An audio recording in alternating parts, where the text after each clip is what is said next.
Okay,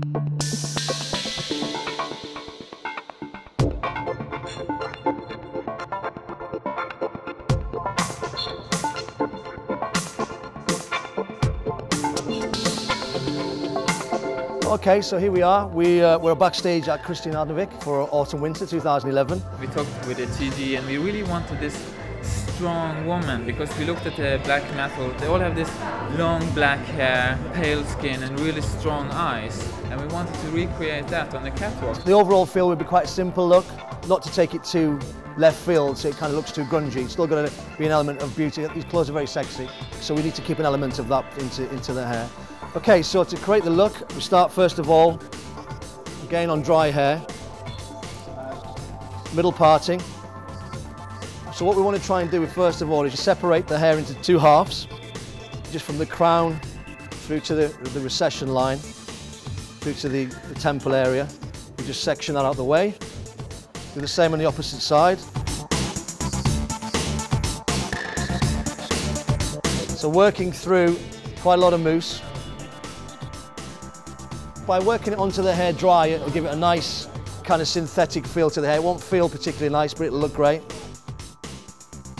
Nice hot dryer, and then just using the fingers first of all, just to dry the product into the hair. Then once the mousse starts to dry through, just going through with a Mason Pearson. So we're going to work that all the way through underneath. So we're going to use a little bit of the Look Lock hairspray. It starts at the front here so we can see exactly the texture we're after.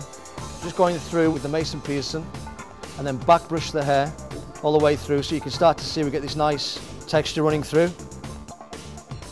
Use a little bit of this hairspray all the way through to the end, and going through with the irons. And it's just a case of clamping the surface all the way through, almost putting a slight indentation in the hair.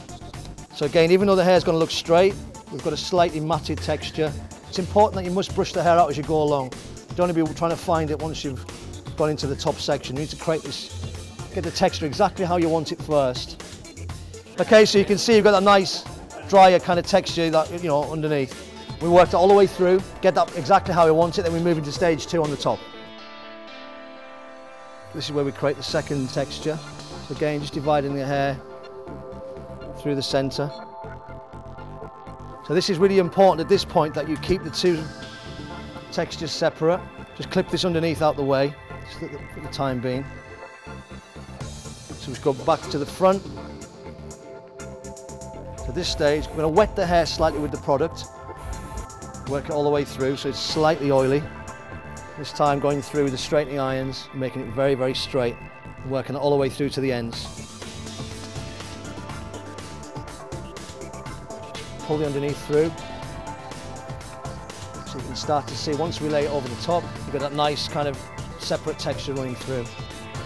And then again, just spraying it through, just so we start to get a little bit of that texture coming through from underneath. As you can see, just coming through now to the last section. Again, just ironing it from the roots right through to the ends, making sure that I've got that nice separation between the textures. Okay, so at this stage, just going back through with a little bit of hairspray, just to kind of, you can see, just to separate the hair so that texture from underneath, that dry texture just pops through. Just go through to that middle part, just making sure that we've got everything quite flat and greasy through the middle there. And that's the kind of finished look all the way through.